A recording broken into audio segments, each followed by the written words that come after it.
El niño con el pijama de rayas, por John Boyne. Capítulo 8. ¿Por qué la abuela se marchó furiosa?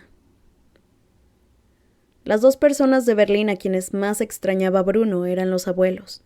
Vivían en un pisito cerca de los puestos de fruta y verdura, y en la época en que el niño se mudó a Auschwitz, el abuelo tenía casi 73 años, lo cual, según él, lo convertía en el hombre más anciano del mundo. Una tarde había calculado que si vivía 8 veces los años que había vivido hasta entonces, seguiría teniendo un año menos que el abuelo. El abuelo regentaba un restaurante en el centro de la ciudad, y uno de sus empleados era el padre de Martin, el amigo de Bruno, que trabajaba de cocinero. Aunque el abuelo ya no cocinaba ni servía mesas, se pasaba el día en el restaurante. Por la tarde se sentaba a la barra y charlaba con los clientes, y por la noche cenaba allí y se quedaba hasta la hora de cerrar riendo con sus amigos. La abuela parecía mucho más joven que las abuelas de los otros niños. De hecho, cuando Bruno se enteró de la edad que tenía, 62 años, se llevó una sorpresa. Ella había conocido al abuelo cuando era joven, después de uno de sus conciertos, y éste le había convencido para que se casara con él pese a todos sus defectos. La abuela tenía el cabello largo y pelirrojo, asombrosamente parecido al de su nuera, y los ojos verdes, y aseguraba que aquello se debía a que en su familia había sangre irlandesa. Bruno siempre sabía cuando una reunión familiar estaba a punto de animarse. La abuela se situaba cerca del piano hasta que alguien se sentaba en la banqueta y le pedía que cantara. «¿Pero qué dices?», exclamaba ella, poniéndose una mano sobre el pecho como si la idea le cortara la respiración. «¿Me estás pidiendo que cante una canción? Imposible, imposible. Me temo, joven, que mis días de cantante han pasado a la historia». Sin embargo, los invitados la animaban, y tras una pausa apropiada que a veces duraba hasta 10 o 12 segundos, la abuela cedía y se volvía hacia el joven que se había sentado al piano mientras decía con desparpajo: «La vie en rose, en mi menor, por favor. Y no pierdas el compás en los cambios». En casa de Bruno, el momento culminante de las fiestas era cuando la abuela cantaba, que por algún extraño motivo siempre coincidía con el momento en que madre abandonaba el salón donde estaban los invitados y se iba a la cocina con alguna de sus amigas. Padre siempre se quedaba a escuchar, y Bruno también, porque nada le gustaba más que oír a la abuela cantar a pleno pulmón y al final empaparse de los aplausos de los invitados. Además, la Vie en Rose era una canción que le producía escalofríos y le erizaba el vello de la nuca. A la abuela le gustaba pensar que Bruno o Gretel seguirían sus pasos y serían artistas, y en todas las navidades y fiestas de cumpleaños montaba una pequeña obra de teatro que los tres interpretaban para madre, padre y el abuelo. Ella misma escribía aquellas obras, y en opinión de Bruno siempre se quedaba para ella los mejores papeles, aunque a él no le importaba. Siempre había alguna canción. «¿Me estás pidiendo que cante una canción?», preguntaba ella antes, y una oportunidad para que Bruno hiciera algún truco de magia y Gretel bailara. El niño se encargaba de poner el broche final a la obra recitando un largo poema de algún gran poeta. Le costaba mucho entender aquellas composiciones, pero curiosamente, cuanto más las leía, más bonitas sonaban las palabras. Sin embargo, eso no era lo mejor de aquellas pequeñas funciones. Lo mejor era que la abuela hacía disfraces para Bruno y Gretel, fuera cual fuese el papel, y aunque el de Bruno resultara muy pequeño comparado con el de su hermana o su abuela, él siempre se disfrazaba de príncipe o de gladiador romano. Había coronas y cuando no había coronas había lanzas, y cuando no había lanzas había látigos o turbantes. Nadie sabía con qué lo sorprendería la abuela la siguiente ocasión, pero una semana antes de Navidad hacía ir a Bruno y a Gretel a su casa todos los días para ensayar.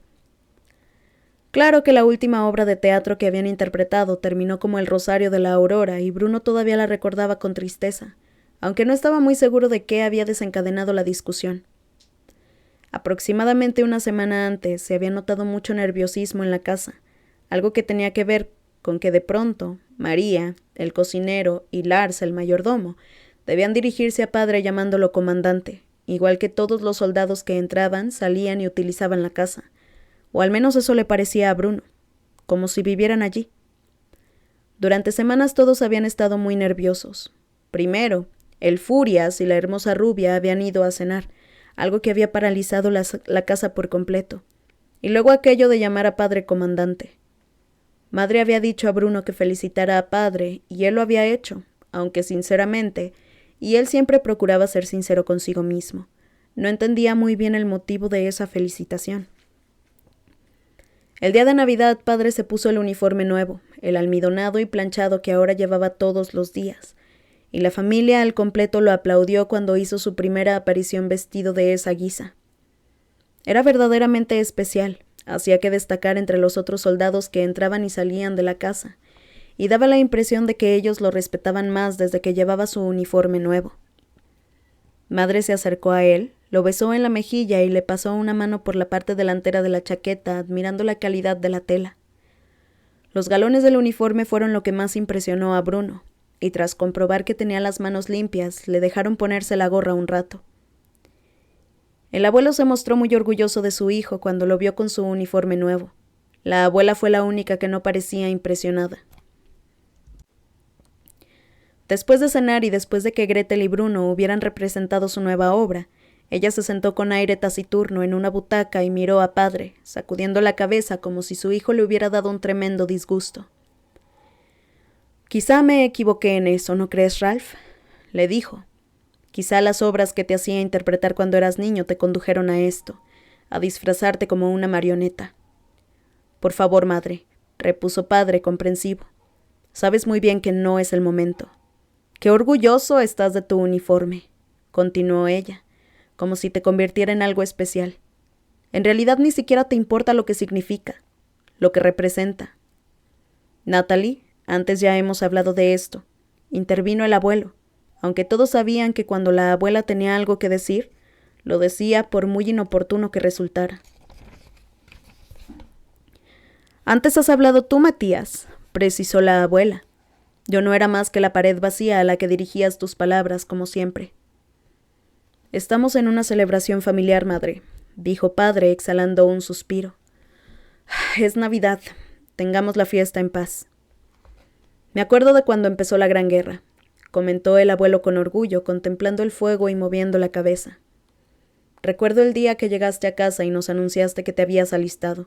Yo estaba seguro de que te pasaría algo». «Sí que le pasó algo, Matías», insistió la abuela. «¿Y si no? Échale un vistazo». «Y mírate ahora», continuó el abuelo, haciendo caso omiso de su esposa. «Me enorgullece verte ascendido a un cargo de tanta responsabilidad. Ver cómo ayudas a tu país a recuperar su orgullo después de las grandes injusticias que se han cometido contra él, los innumerables castigos». «Pero tú te estás oyendo», exclamó la abuela. «¿Cuál de ustedes dos es el más necio?» «Natalie», terció madre para serenar los ánimos. «¿No crees que Ralph está muy guapo con su nuevo uniforme?» «¿Guapo?», repitió la abuela, inclinándose hacia adelante y mirando a su nuera como si ésta hubiera perdido el juicio. «¿Dijiste guapo? ¡Qué ingenua eres! ¿Crees que eso es lo que importa, estar guapo?» «¿Y yo? ¿Estoy guapo con mi disfraz de presentador?», preguntó Bruno, porque eso era lo que llevaba aquella noche en la fiesta, el traje rojo y negro de un presentador de circo, y estaba encantado con él.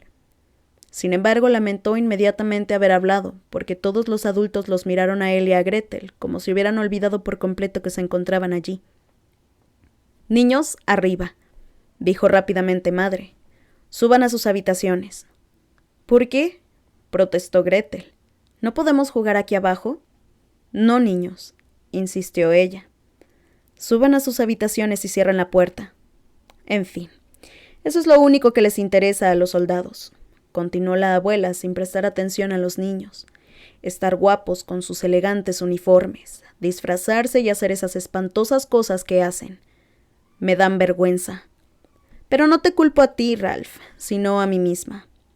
«Niños, suban ahora mismo», los apremió madre dando palmadas, y ellos no tuvieron más remedio que obedecer.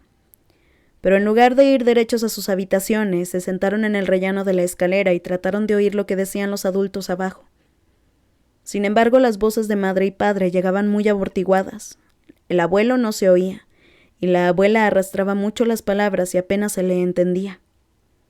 Al final, pasados unos minutos, la puerta del salón se abrió de golpe, y Gretel y Bruno subieron rápidamente unos escalones mientras la abuela tomaba su abrigo del perchero del recibidor. «Vergüenza», gritó antes de marcharse. «Que mi propio hijo sea un patriota», gritó padre, que quizá no había aprendido la norma de que uno no debe interrumpir a su madre cuando habla. «Eso, un patriota», replicó ella. «Mira qué gente viene a cenar esta casa.